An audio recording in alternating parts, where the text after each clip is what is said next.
Well, good afternoon, everyone. It's very nice to be here to talk about this really important topic. And so I'd like to thank the organizers for setting up this panel, because definitely a lot of good data and information on it. Just informally, I'd like to thank the two Laurens, Lauren Colby and Lauren Sokovich, who I came without a printed copy of my notes, and they managed to get me a printed copy at the last hour, so thank you.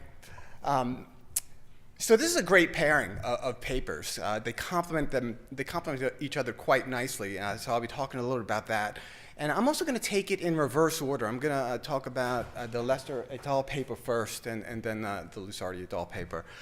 And the general form I'll take is I'll just give some general comments about the paper, and then throw out some questions that I had while reading it. And I am going to break with tradition, at least tradition today, and I will not have any slides, so you'll just have to pay attention to me and only me.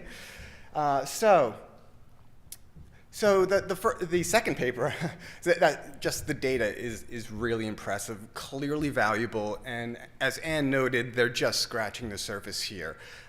There are just so many possibilities with this data set, and it was really interesting to read. And by the way, I will make this will come across as perfunctory, that both these papers were really interesting to read, and I really enjoyed them. That's true. It's not just perfunctory. And part of the reason is often you don't get a chance to go deep on a paper. You kind of read the abstract, flip through it, but when you're discussing, you really get to go deep, and you get to learn how other researchers are thinking and how they're tackling things. So I genuinely did enjoy it. But the data is absolutely fantastic, and I look to see that data used more heavily, hope to see that data used more heavily in the future. This was one of the papers when I was reading it, as soon as a question popped into my mind, a paragraph or two later, the authors were addressing it, which I really liked, and it also was indicative to me that they gave a lot of thought to the questions and the issues that they'd be facing as people read and kind of responded to this paper. For example, the representativeness of the sample was of immediate concern to me. It's just as Anne noted, it's Chase customers, and going from 31 million records to 5.1 million records really kind of opened up the possibility of a sample that was biased in a very significant way. But as soon as that thought pops into my mind, Anne showed you the data, so the data is somewhat representative. And also where it's not representative, the authors give good reasons for why it's not. For example, in student loan example. From a high-level perspective, my general takeaway is that the patterns to me for the debt weren't that striking to me. They kind of somewhat what I expected. There were some differences, but what was really striking was the level of debt. And I know you saw the graph, so I just pulled out a couple data points here. So in the 65 to 69-year-old age group, right? Conditional upon having a mortgage, the annual amount to service that mortgage debt is $16,000. In that same age group, conditional on having a home equity loan, you're looking at $10,000. Conditional on having a credit card, $6,000 a year. Conditional on auto loan, $4,000. Conditional on student loan, $4,000. Now I know, again, these are conditional values. So one thing that I would love to see is some type of segmentation of this. So what percent of the households have none of these categories of debt? What percent have all the categories of debt? Just take, for example, if somebody has a mortgage debt, credit card debt, and an auto loan, what would their annual debt service be? So information like this, I think, would be really helpful in helping us understand I guess, the scope of the problem a little bit better. A couple other thoughts here. I think this is really valuable information, and in the paper they spoke about some implications which they didn't get a chance to cover today. But I think one main implication or takeaway is that this data can really help shape people's expectations as they approach retirement. And of course, there's an educational component. Coming from an education foundation, I have to throw in the education component. But essentially, helping people nearing retirement reduce the amount of debt, and of course, helping them handle the debt when in retirement. My guess is you'd have more success in helping them handle the debt because It's just hard to get people to stop spending, but I think from an educational approach, both would work. I also want to point out that the Urban Institute published a paper recently. And do I have that note here? So they published a paper recently that looked at the different types of debt. So people who are in financial distress, they looked at the different types of debt, same categories here, and they looked at, well, how do they, if they don't have enough money to pay all their debt, what do they pay first? And in what order do they make those payments? And what are the consequences from a credit rating standpoint for making those choices? So I think that research could jibe nicely with this research, as in retirement, it appears that some retirees are going to have some challenges making those payments. How am I doing on time? Just a couple questions. If there's any a kind of general question, not necessarily to be answered today, but if there is some way to accurately identify retirees in a data set, that would be great.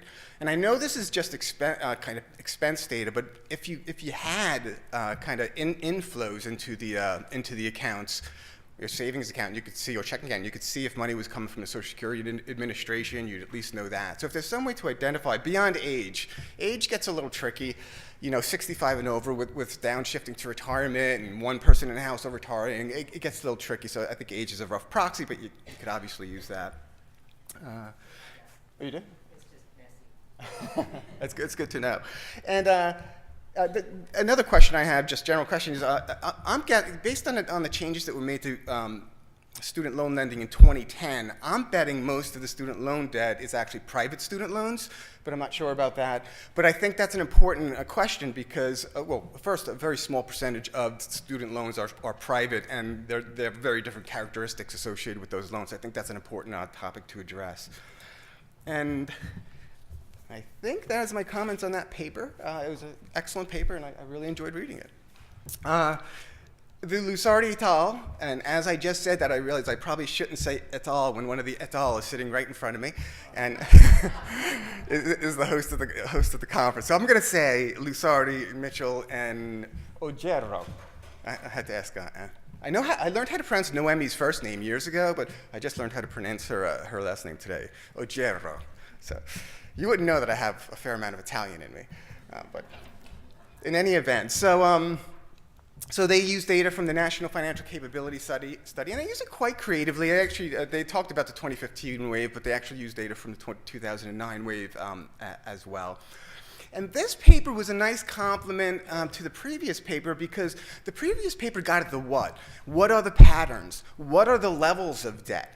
And this paper addresses more the kind of the whys. Like, what are the implications of having this debt on people's perceptions, and why do people carry this type of debt as they approach retirement?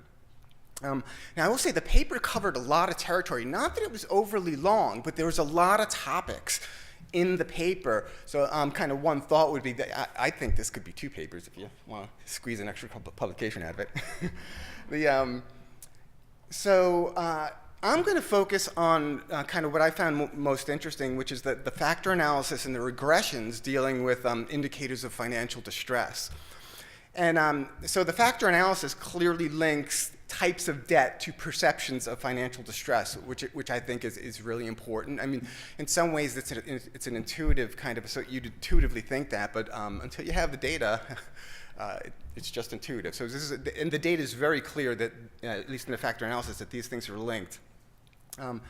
They also talked a little bit, and Anna threw it up today, about explanations for why people would be carrying debt. There was the financial literacy, there was the lack of knowledge. I'm going to focus a little on the behavioral biases, because I think there was one that kind of jumped out at me that you might want to include, and that's mental accounting.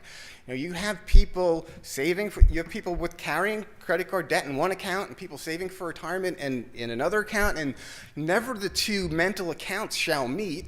Well, until they retire and they have to pay the credit cards with the retirement with the retirement account. So I think that could be going on pre-retirement. It would be interesting to see if you have the same differences post-retirement.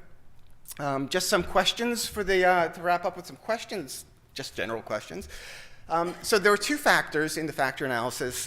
One was credit card debt, and essentially you have credit card debt and you have bad credit card behaviors. For simplicity, I call this the bad factor. The other one is you have long-term collateralized debt, and for simplicity, I'll call this the good factor.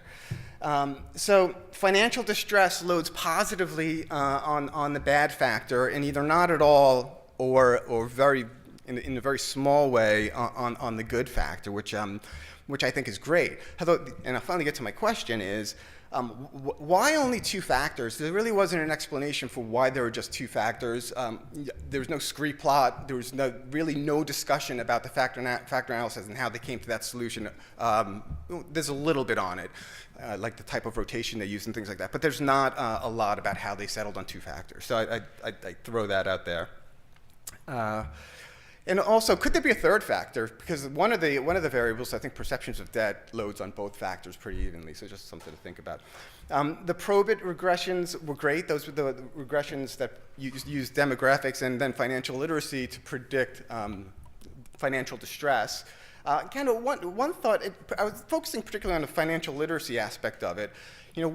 These were probits, but one thing that might be interesting is if you did do kind of a linear probability regression, you'd be able to get partial and semi-partial correlations that would allow you to kind of say, hey, what percent of variance is financial literacy really soaking up after taking into account all these other demographic variables? So it just might be another way to kind of quantify the impact of the variables.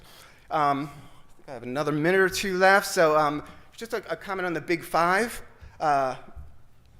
The Big Five, they said the Big Five because that's their sixth question. There's a question on basically debt literacy that was added in 2015 or 2012, I'm not even sure. And that debt literacy question was averaged into the financial literacy index. But I thought, that's such that question is so related to this project. I thought that you might want to have that question as a standalone question in the regressions. In fact, you have a large enough sample size where you don't even have to use a financial literacy index. You can actually put each question in independently to see which financial literacy questions are really doing the lion's share of the work in predicting financial distress. And and from a sample size, related to sample size, the 56, there was a 6-year age range that they looked at, 56 to 61, which kind of made sense to me, but I really wasn't sure why it was 6 years and why it was 56 to 61. There may be reasons for that, but it wasn't articulated. And the last point I'll make is in 2018, we added financial anxiety questions. We added two, I think they were from an Italian survey. And I would just love to see how those financial anxiety questions correlate with, or don't correlate with the different types of debt. So that would be a suggestion in 28. And with that, I am out of time, so thank you very much.